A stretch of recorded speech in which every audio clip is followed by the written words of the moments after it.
원조인 호모사피엔스가 나타난 지 4만 년이 흘렀다. 그 수많은 세월 동안 사람은 거대한 도시를 만들고 대륙과 우주를 넘나드는 최첨단의 과학을 발전시켰다. 뛰어난 예술과 다양한 문화를 만들어낸 사람의 뇌. 미래로 가는 신과학에선 자신의 뇌파로 자신을 들여다본다. 1924년 독일의 정신과 의사인 H. 헤르거는 최초로 사람의 뇌파를 기록했다. 뇌파는 크게 4가지로 나뉜다. 베타파. 가장 빠른 뇌파인 베타파는 초당 약 14에서 100Hz 이상까지의 주파수 범위를 말한다. 일반적으로 외부 세계에 대해 깨어있거나 눈을 뜨고 집중하는 상태 또는 구체적이고 특별한 문제를 다루고 있을 때는 가장 지배적으로 활동한다. 민첩성, 각성, 집중, 인식력과 관련되어 있으며 과도할 경우 불안을 유발시키기도 한다. 알파파. 알파파는 약 8에서 13Hz의 주파수 범위를 말한다. 눈을 감고 릴렉스한 상태, 수동적, 그리고 집중하지 않은 상태일 때 뇌파 활동은 느리며 알파파 분출을 한다. 건강하고 스트레스에 지배되지 않는 사람들은 많은 양의 알파파를 만들어낸다. 현저한 알파파의 결핍은 불안, 스트레스, 뇌손상 또는 질병을 유발할 수 있다. 세타파. 세타파는 약 4에서 8Hz의 주파수 범위를 말한다. 세타파는 수면과 깨어있는 상태 중간에 여명 상태라 불리운다. 세타파는 무의식적인 침전, 환상, 자유연상, 갑작스러운 통찰, 창의적 아이디어를 제공한다. 델타파. 4Hz 범위 이하의 주파수를 말한다. 깊은 수면에 빠질 때 지배적인 뇌파는 델타파이다. 델타파 상태에 있는 동안 두뇌는 막대한 치료 성장 호르몬의 분출을 작동시킨다. 이렇게 뇌파는 뇌기능의 일부를 표시한다. 뇌 전체의 활동 상태, 예를 들면 눈을 뜨고 있는가, 잠자고 있는가 하는 의식 수준 정도는 뇌파에 상당히 정확하게 나타난다. 그렇기 때문에 자신의 뇌파를 직접 점검하는 것은 중요한 의미를 갖는다. 막연한 감정에 대한 판단보다는 객관적인 수치로 자신의 심리 상태와 뇌 상태를 점검한다면 상황에 맞는 적절한 조치를 취할 수 있기 때문이다. 여기에 반복된 연습으로 뇌 상태를 안정된 상태로 만들 수도 있다. 뇌파는 환자에게 고통을 주지 않고도 검사할 수 있고 병소 부위나 성질 등을 정확하게 알 수 있다는 점에서 뇌의 병변을 진단하는 데 필수이다.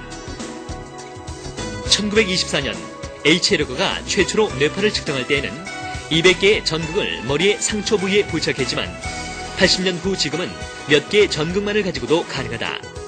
전극은 뇌파를 받아 내장된 증폭기로 뇌파를 증폭한다. 귀에 꽂는 이어로브는 깨끗한 뇌파의 정보를 받기 위해 몸에서 발생하는 전기값을 측정한다.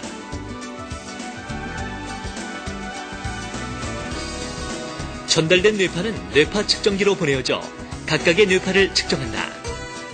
분류된 뇌파는 디지털 신호로 바뀌어 컴퓨터의 피드백 시스템을 위해 정보를 전달한다. 뇌파 측정 즉시 자신의 좌뇌와 우뇌를 구분하여 뇌 상태를 점검할 수 있다. 한마디로 자기 뇌를 직접 볼 수 있다는 것이죠. 자기 생각이라든가 마음이라든가 어떤 정신적 활동 상태를 직접 눈으로 보면서 자기 자신을 컨트롤할 수 있다는 그게 가장 큰 장점이 될 겁니다. 그래서 과거에는 내가 잠을 잔다든가 또는 공부했을 때 집중된 상태라든가 이것을 막연한 느낌으로 알 수 있었는데 이제는 뇌파를 직접 측정을 해서 그 변화되는 상태를 보기 때문에 자기 속을 들여다볼 수 있다는 거죠. 그래서 자기 속을 들여다볼 수 있기 때문에 자신을 컨트롤할 수 있게 되고 그 자신을 컨트롤하게 된다는 것이 자기 뇌를 직접 통제하고 뇌를 변화시킬 수 있는 그 힘이 생기게 된 겁니다. 최근 미국에선 비행 시뮬레이팅 중에 조종사의 뇌파를 측정하여 B-2 폭격기 교관을 선발하는 문제에 활용하였는데 다른 어떤 측정 방법보다도 명확한 방법인 것으로 드러났다. 실제 예술 장르는 우뇌의 뇌파가 많이 나타나고 수학적인 머리를 많이 쓰는 사람은 좌뇌의 뇌파가 많이 나타나는 경향이 있다. 좌뇌와 우뇌의 뇌파, 그리고 안정적인 상태의 뇌파와 긴장하고 있을 때의 뇌파가 다른 것을 착안하여 뇌파를 이용한 게임도 등장하게 되었다. 안정적인 상태에서 많이 생성되는 알파파가 많을 때에 컵이 만들어지는 이 게임은 뇌파의 피드백을 쉽게 경험할 수 있다. 이외에도 알파파가 많이 발생할 때 그림에 색이 칠해지는 등의 게임을 통해 심리적 안정을 연습할 수 있게 되는 것이다.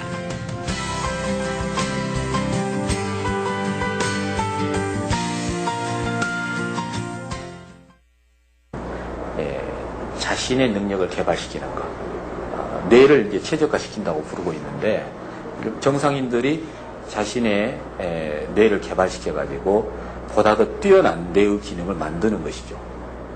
그래서 예술가들이라면은 퍼포먼스를 더 높이고, 그 경영자들이라면은 디시전 메이킹 할 때 훨씬 더 빨리 효율적으로 디시전 메이킹 할 수도 있고, 또 공부하는 사람이라면은 학습률을 올리고, 스포츠맨들이라면은 경기력을 크게 올리는, 이런 정상적인 사람들이 자신의 능력을 극대화시키는 대로 굉장히 많이 활용을 하고 있습니다. 이제는 사람의 뇌파만으로 그림에 색을 칠할 수가 있다. 미래로 가는 신기술. 새로운 과학은 자기 스스로 뇌의 속을 겉으로 드러내고 건강하게 고칠 수 있는 시대에 접어들었다.